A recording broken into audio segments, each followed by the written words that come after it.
এই কারণে আমাদের লিখিত সমাধান ছাড়া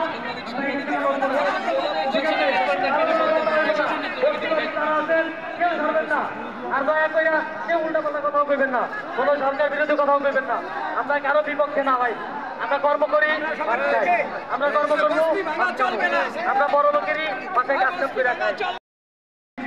দেখেন যদি বস্তি খাইয়ে যান না খেয়ে মরবেন, বস্তি খাইয়া গেলে না খেয়ে মরবেন। এই কারণে নিজেদের অবস্থা নিজের খেয়াল রাখবো। আমার দল বাবা এই জায়গা ছিল, আমার বাবা এই জায়গা তৈরি করছে, আপনারা সবাই জানেন। আমি এখানকার বলা আমার যদি এখানে ভাইটা দেয় কোনো জায়গায় যাওয়ার জায়গা আছে, কিন্তু আমার একবার না, আপনারা সবারই কিন্তু এরকমই অবস্থা। সবাই যদি বাংলা মানুষ দেশে টাকা জমি নাই, অনেক কিছু অনেক সমস্যা করে দিলেও যারা ভাড়া থাকেন আমাদেরকে ভাড়া করেন।